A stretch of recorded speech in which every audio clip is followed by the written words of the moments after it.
여러분, 우리는 지금 사도행전을 계속 읽고 있고요, 또 배우고 있습니다. 오늘은 드디어 사도행전 20장의 말씀을 나누고 있는데, 20장은 그동안 사도행전의 여정 가운데 특별히 제3차 전도 여행이 마무리되는 시간입니다. 제3차 전도 여행이라는 것은요, 소아시아 지역과 마게도니아 지역을 선교한 내용들을 담고 있는데, 목사님, 소아시아 마게도니아 하면 누가 합니까? 그래서 좀 설명을 좀 드린다면요, 소아시아라는 것은 우리 매튜송 우리 단기 선교사님 형제님이 다녀온 그 동남아 지역을 얘기할 때 표현하는 것이 아니라, 소아시아는 어디라고요? 그렇죠, 터키를 얘기하는. 그래서 그 중심이 에베소라고 하는 곳을 중심으로 한 선교 여행이었고요. 또 유럽이다 하면은요, 그 유럽은 어디면 마게도니아, 마게도니아를 얘기할 때 바로 그 유럽의 바로 그 진입로인 그리스가 바로 그곳이었고, 지난주에 드렸던 아덴, 그렇죠, 아덴, 아테네, 그것이 바로 그 내용의 본문이었던 겁니다. 자, 그런데 이런 1차, 2차 전도 여행을 사도 바울이 같이 오고 3차를 한 이유는, 그렇죠, 1차 전도 여행을 했는데 과연 그곳에 교회가 섰을까? 과연 그들이 만났던 하나님을, 예수님을 제대로 믿을까? 그런 우려 속에 다시 한번 재방문하다가 보니까 1차가 2차가 됐고, 2차가, 네, 여러분 자꾸 회식을 생각하시는데 그거 아닙니다. 네, 1차, 2차, 3차의 전도 여행을 이어간 겁니다.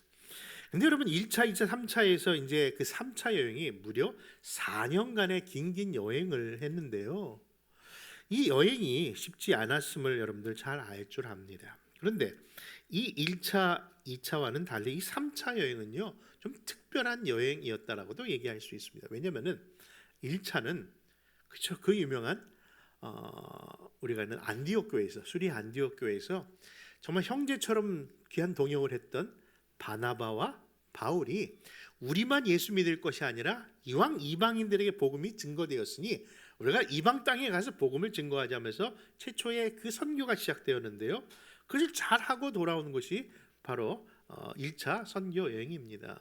그러고 나서 그들이 과연 잘 살고 있을까 하는 우려 속에 다시 한번 가자고 하면서 그 2차 선교 여행을 준비하며 동행자를 찾다가, 누구 때문에? 마가 때문에 그를 데려가느냐 안 데려가느냐의 문제로 인하여 그 좋은 관계인 바나바와 바울이 대판 싸우면서 결국 그 선교가 갈라지게 되지 않았습니까? 그런데 불구하고 바울은 그 일을 누구와 함께, 그렇죠, 예루살렘에 있는 신라를 데리고 와서 같이 그 여행을 떠났던 것이 2차 선교 여행입니다. 그러니 1차든 2차든 바울은 뭐예요? 항상 동역자와 함께 했던 여행이었다는 것을 알 수 있죠. 그런데 3차는 뭐예요? 특별하게 3차 여행은 그런 동행자와 같이 간 여행이 아니라 홀로 간 여행이라고 합니다. 왜 혼자 갔냐고요? 저한테 묻지 마세요. 나중에 하나님 앞에 또는 바울에게 물어보시고요. 저는 잘 혼자 간 이유는 모르겠습니다. 그런데 홀로 간 3차 여행이었지만은 돌아오는 길은요, 홀로 돌아오지 않고, 아니, 그동안 사도 바울이 많은 동역자들이 있었습니다마는 이렇게 많은 동역자들과 함께 돌아온 것은 처음으로 보연다는 그 말씀이 오늘 이 사도행전 20장 속에 나타납니다. 과연 그가 3차 여행을 마치고 돌아오는 길에 어떤 사람들이 있었으며 그 사람들은 어디에서 온 사람들인지, 그 궁금증과 함께 오늘 본문으로 삼은 사도행전 20장 4절과 5절을 한번 읽겠습니다. 시작. 아시아까지 함께 가는 자는 베레아 사람 브로의 아들 소바도와 데살로니가 사람 아리스다고와 세군도와 더베 사람 가이오와 및 디모데와 아시아 사람 두기고와 드로비모라. 그들은 먼저 가서 드로아에서 우리를 기다리더라. 여러분, 3차 여행 등의 마무리 장소가 드로아 지역인데요, 그 드로아 지역에 지금 7사람들이 같이 동역의 길을 가고 있음을 이야기하고 있는 것이죠. 근데 여러분들 성경을 읽는 순간에 저도 느꼈습니다. 저도 그렇습니다만은 사도행전 참 읽기, 공부하기, 또 그것을 묵상하기가 쉽지를 않아요. 아니 정말 만만치를 않아요. 그 만만치 않은 이유가 역사서이기 때문에 재미있을 것 같은데 그 역사서에 나타난 무엇 때문에? 지명과 인명이 왜 이렇게 자꾸 나오고 이름도 헷갈리고 보면 들어오라는데 어딜 들어오라는 건지 뭔 그냥 그런 생각만 하고 통 외워지지도 않고요. 자꾸 유기고가 두기고 같고 두기고가 이거 다 무슨 일인지 잘 모를 정도로 참 인명과 지명이 성경을 읽는데 참 부담스럽고 힘듭니다. 아니나 다를까 올해 시작했던 성경 읽기 잘하고 있죠. 분명 여러분들이 올해는 꼭 한 번 읽겠습니다라고 하면서 창세기를 딱 폈는데 창세기까지는 잘 나가다가 어디에서 막혔어요? 야, 레위기에서 이게 뭐야? 거기서 하다 아이 그러면 차라리 신약부터 읽자 하면서 신약 마태복음을 딱 1장을 폈는데 1장부터 뭐가 나옵니까? 누가 누구를 낳고 누가 난 못해 하면서 덮어버린 분들이 많다는 얘기를 다른 교회에서 듣는데 여러분 이처럼 성경을 읽을 때 인명과 지명이 참 부담스러운 것은 사실일 겁니다. 그런데 여러분 성경이 그 인명과 지명을 그냥 기록하셨겠습니까? 여러분 이해되십니까? 그렇죠? 그냥 주신 것이 아니라 분명한 하나님의 약속이 있고 의미가 있기 때문에 그 안에 말씀을 주신 것 아니겠습니까? 여러분 그렇기 때문에 여러분들이 좀 힘들고 어려워도요 인명과 지명을 결코 여러분들 그냥 무시하지 말고 넘어가지 마시고요 꼭 그것을 끝까지 읽어내십시오. 읽고내다 보면요 언젠가는 뭐가 옵니까? 아하 이게 그런 의미가 있어서 이 말씀을 이 지명이 이 인물의 이름이 있구나라는 것을 알게 될 때에 도리어 그 인명과 지명에서 더 큰 은혜를 발견하게 될 것이기 때문입니다. 여러분 그에 대한 예로 실례로 오늘 방금 읽었던 사도 바울과 함께 그 제3차 전도 여행을 마치고 돌아오는 사람들도 만만치 않은 인물들과 지명이 나오는데요. 그 안에도 잠깐 소개하는 숨은 이야기들을 잠깐 소개하겠습니다. 여러분 보니까 어디에 그 예를 들어서 소바더라는 사람이 나오는데요. 소바더 그렇죠? 소바더 사람이 어디 출신이라고 되어 있습니까? 그렇죠. 베레아라고 되어 있습니다. 그러니까 이 인명과 지명이 무슨 관련이 있고 의미를 있기 때문에 그 말씀을 하신다는 것이죠. 소바더 소를 받았는지 소를 낳았는지 모르겠습니다만은 소바더가 과연 누군가 우리는 모르지 않습니까? 그런데 그를 소개하고 있는 출신이 베레아라고 하는 걸 통해서 짐작할 수가 있는 게 있습니다. 뭐냐면은 베레아는 바로 데살로니가 사람보다 더 말씀을 사모하고 또 열심히 읽으면서 그 말씀이 늘 그러한가 이렇게 말씀에 충성된 사람들이 베레아 사람들이었거든요. 그러니까 베레아 교회에서 온 그 소바다라면요 그가 어떤 성품과 신앙을 갖고 있었는가를 알 수 있을 거라는 겁니다. 여러분 그렇습니다. 바로 그가 그런 말씀의 사람이었다는 것을 증명하기 위해서 보여주기 위해서 바로 그 인명과 지명이 그렇게 그것을 유추할 수 있게 되는 것이죠. 또한 여러분 보십시오. 데살로니가에서 온 사람 두 사람을 얘기하는데 한 사람은 베스트 룰러라고 하는 그렇죠? 아주 고위 관리를 얘기하는 이름의 소유자인 아리스타고와 함께 데살로니가에 온 사람이 한 사람 더 이름이 등장합니다. 그 사람의 이름은 세군도. 어제 우리 큐티에서도 이 말씀 잠깐 나누는데요.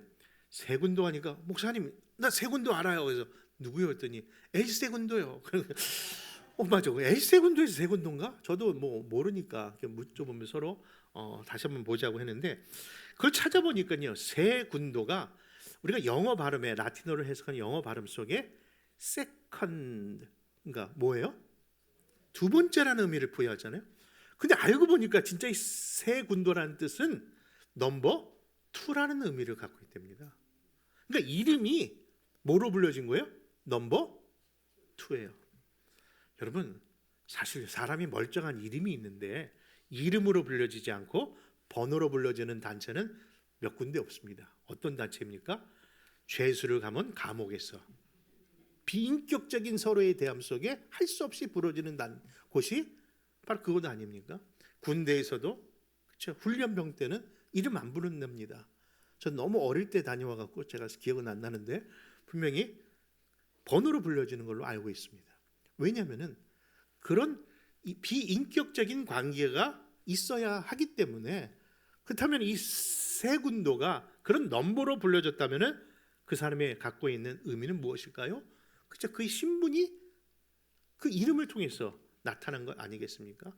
바로 그가 종이거나 혹은 노예라는 것을 이야기하고 있죠. 그런데 이 사람이 어디서 왔다고요?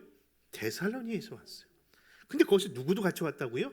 벳을 눌러가는 아리스다고와 함께 왔다는 것은요, 아니, 서로 달라도 격이 이렇게 다른 사람들이 함께 올 수 있는 그 교회, 그런 의미에서 복음이 이처럼 차별이 없었구나. 이 복음 안에 하나님의 백성들을 이렇게 만들어 가시는 것을 이 지명과 임명을 통해서도 얼마든지 우리가 교훈을 받을 수 있다는 것, 이제 성경 읽기가 조금 더 흥미롭지 않으실까 생각이 됩니다. 이처럼 각양각색의 사람들이 사도 바울이 전한 복음을 통해서 뭐가 된 겁니까? 주의 백성들, 주의 제자들이 된 겁니다. 마치 예수님께서 12사도들을 부르실 때에 내가 너희를 이제 뭐예요? 사람을 낚는 어부되게 하리라 하셨던 그 말씀이 결국 이 사람들의 이름을 통해서 이것이 바로 그 복음에 대한 그 증거에 대한 열매들이었은 것을 보게 되는 것이죠. 그러므로 사랑하는 성도 여러분, 우리 교회와 우리 성도들의 이름도 그와 같이 기억되고 기록되어지기를 소원합니다. 자, 이제 7인의 동역자들과 함께 7일간 동안 머물렀던 이 드로아에서 과연 어떤 일이 있었는지 그런 서론적 배경을 따라 오늘 말씀의 제목 부활 생명의 복음은 무엇이 아니다? 이론이 아닌 실제입니다라는 그런 제목을 가지고 오늘도 몇 가지 은혜를 나누겠습니다. 첫째 주신 교훈은요, 우리 모두 모이기를 힘쓰시기 바랍니다. 6절과 7절 말씀 한번 같이 읽습니다. 시작. 우리는 무교절 후에 빌립보에서 배로 떠나 닷새만에 드로아에 있는 그들에게 가서 이르를 머뭅니다. 그 주간의 첫날에 우리가 떡을 떼려 하여 모였더니. 여러분, 거기까지만 읽겠습니다.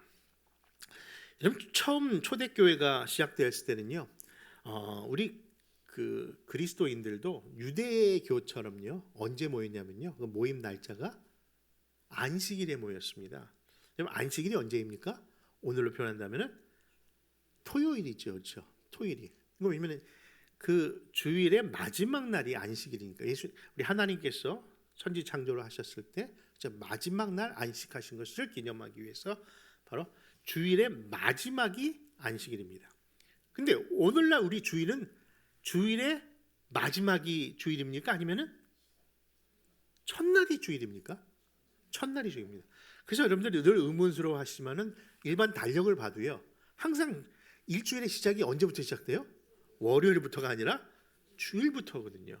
그러니까 왜냐면은 한 주일의 첫날의 의미가 있기 때문인 거죠. 근데 과거에는 뭐예요?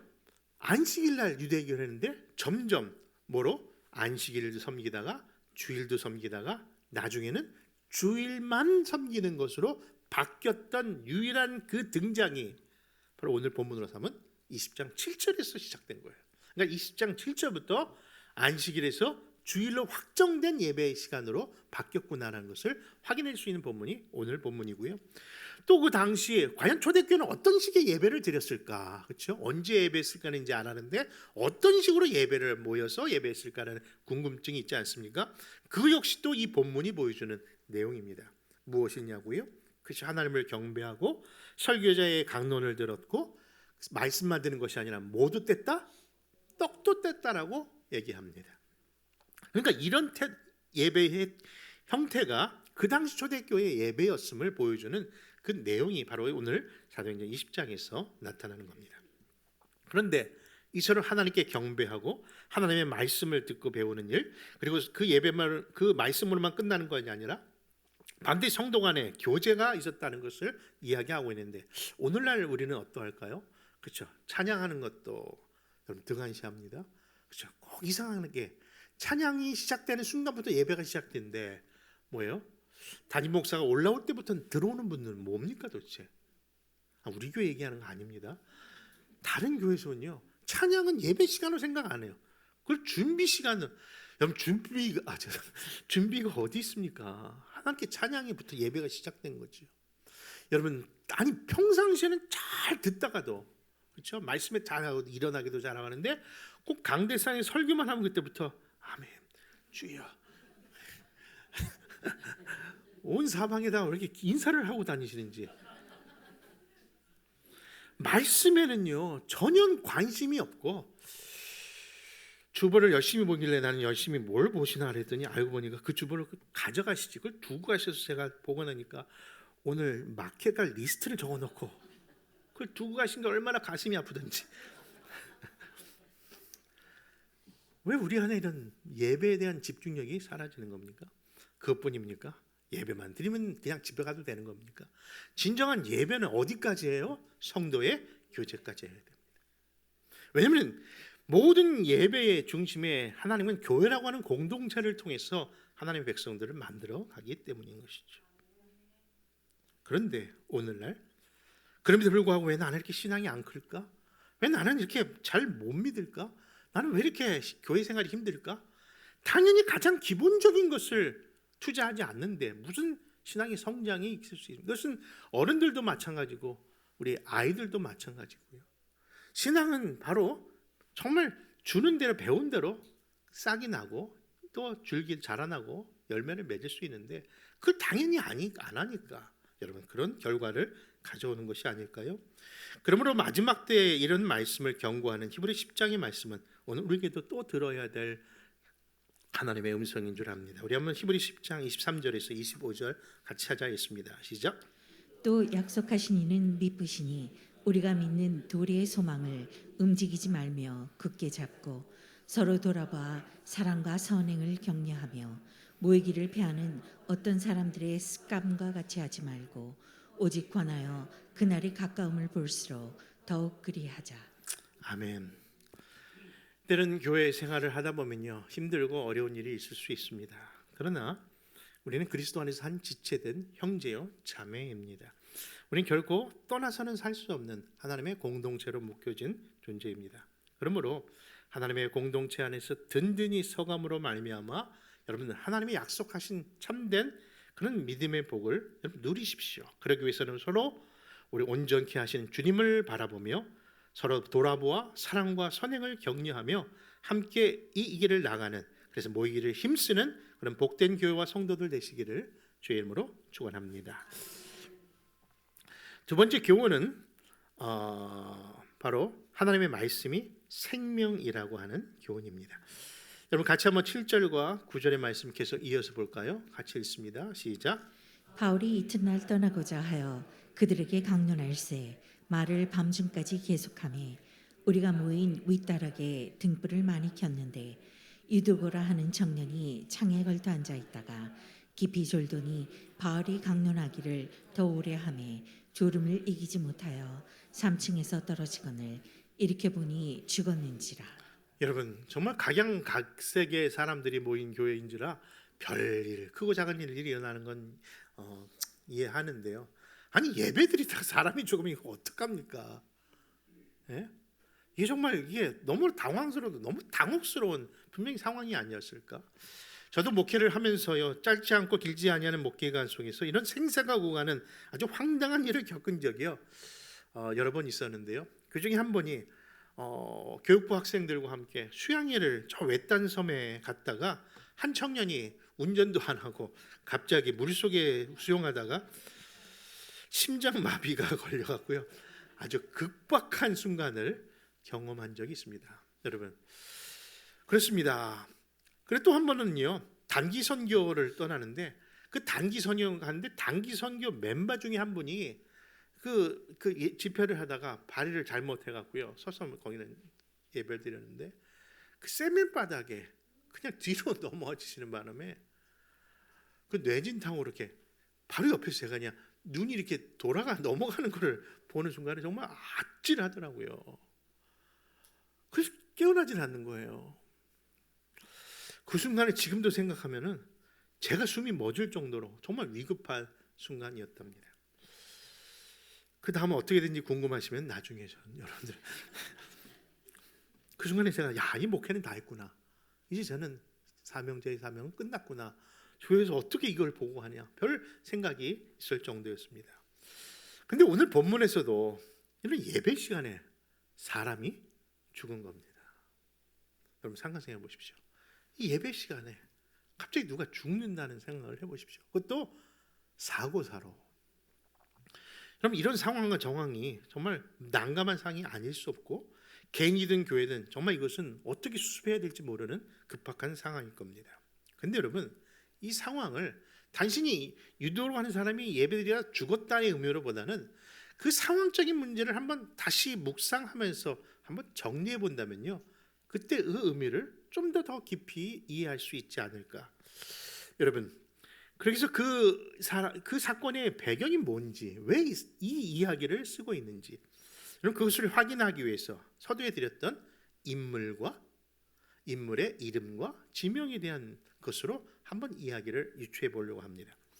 여러분, 이 사건의 인물은 그의 이름이 소개되는데 이름이 뭐라고요? 유두고입니다. 근데 유두고라고 하는 이름은 헬라식 발음으로 하면 유티코스인데요. 유티코스라는 이름은요, 헬라식에 있으면서 가장 흔한 자의 이름이라고 합니다. 마치 우리가 서두에 드렸던 세군도, 그렇죠? 세군도가 무슨 뜻이라고요? 넘버 2, 그렇죠? 그래서 하인, 종에 쳐진 것처럼 이 유티코스도 그런 천한 신분의 사람, 종이나 노예였다는 것을 증명하는 이름이랍니다. 그런데 불구하고 그 이름의 또 뜻은 뭐예요? 다행스럽다, 럭키다, 그런 뜻을 갖고 있답니다. 그러니 그 말씀을 유추해 볼 때 우리를 한국식으로 한다면, 쟨 이름이 그냥 특별한 이름 아니야, 쟤 복덩이야, 복돌이야, 뭐 그런 것처럼 그냥 흔하게 부렸던, 그런데 그 이름처럼 복된 일을 경험하게 되는 것이죠. 그런 것처럼 오늘 이름 속에 그가 어떤 신분이며 어떤 삶을 살아가는가를 유추할 수 있지 않겠습니까? 종이었다면 그래서 하루 종일 고되고 힘든 일을 했을 거라는 것이죠. 그런데 그런 그에게 무슨 소리를 듣게 된 거예요? 바로 복음의 소리를 듣는 거예요. 그 가운데 누가 같이 바울과 함께 왔다? 그 유명한 세군도가 왔다는 얘기를 듣고 나도 신분에 극상이 있지 않을까? 나도 그런 똑같은 신분인데 하는 마음도 있지 않을까라는 유추도 해봅니다. 그런데 사도 바울이 전하는 그 복음에 대한 관심과 함께 그가 찾아왔지만 그의 신분상 일찍 올 수가 없었을 겁니다. 왜요?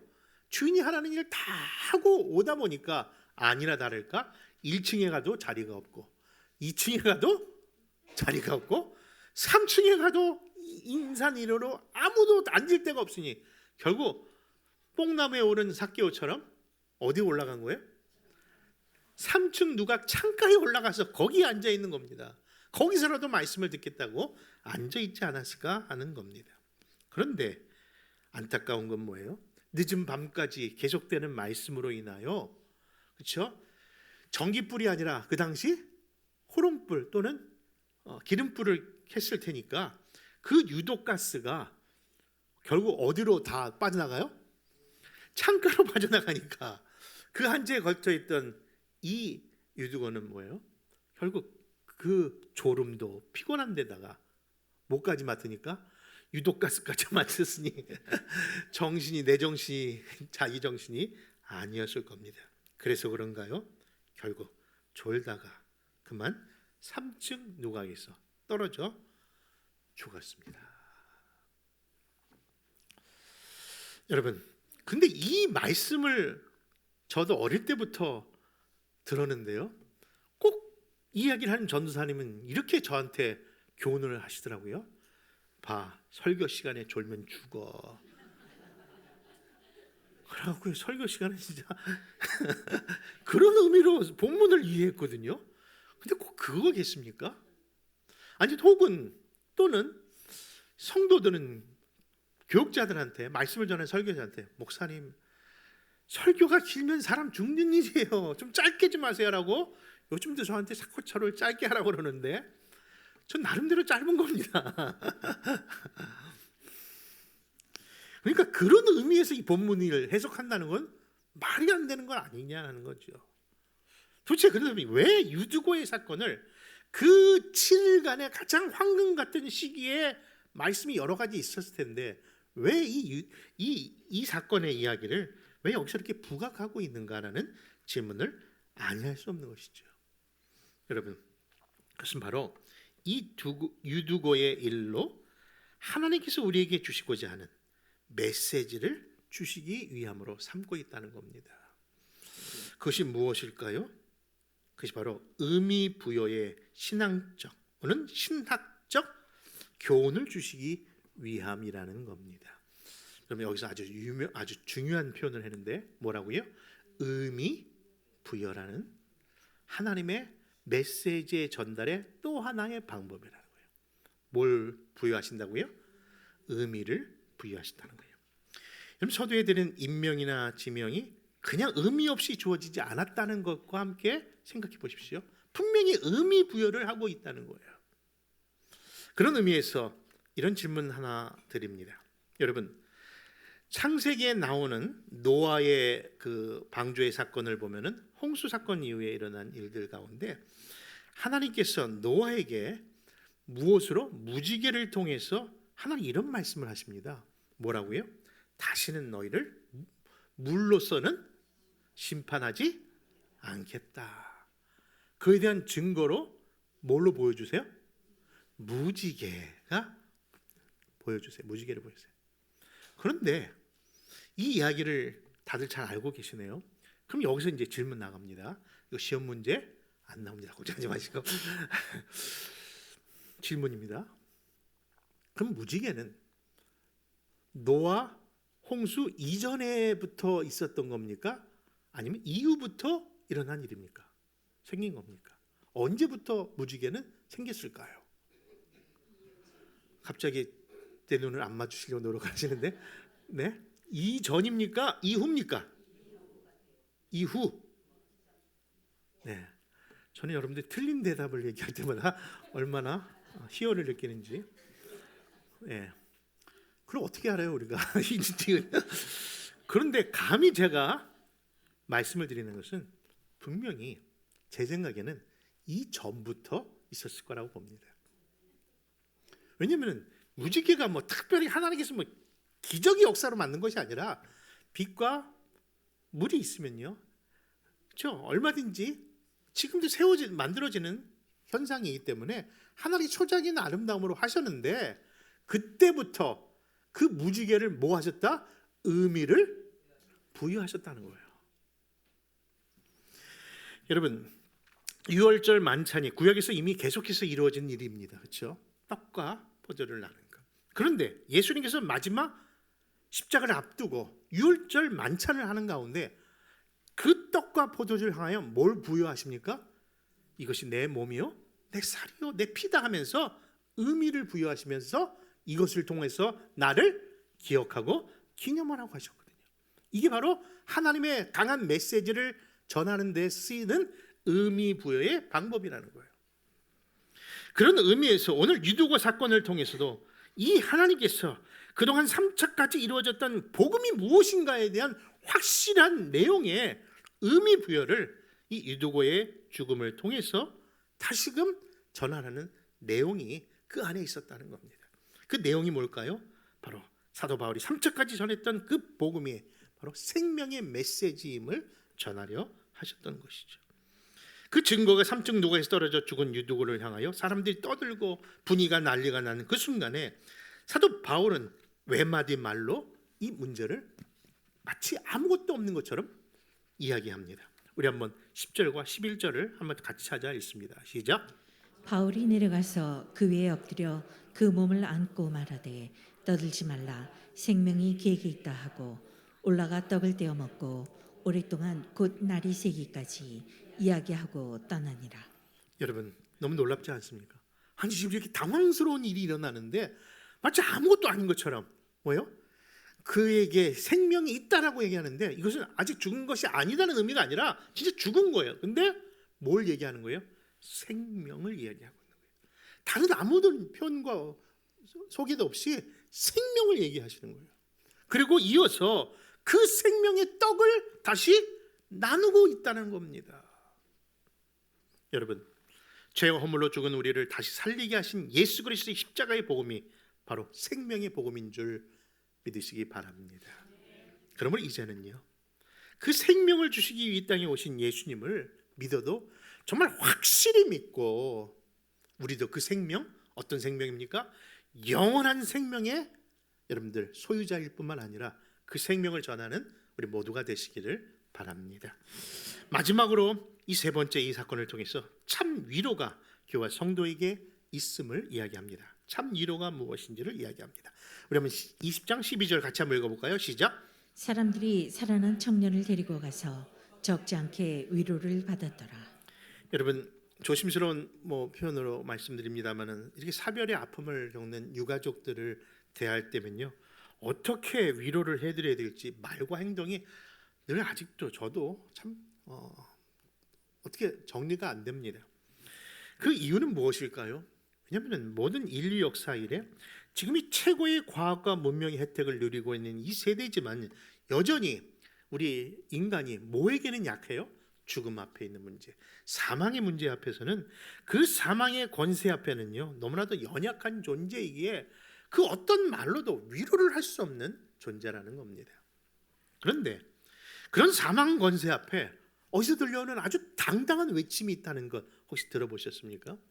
그 누구도 그 죽음 앞에 당당하지 못하는데 그 죽음을 향하여, 그 사망에 대하여 외치는 소리가 바로 고린도전서 15장 55절과 57절의 말씀입니다. 같이 한번 찾아 읽습니다. 시작. 사망아 너의 승리가 어디 있느냐? 사망아 내가 쏘는 것이 어디 있느냐?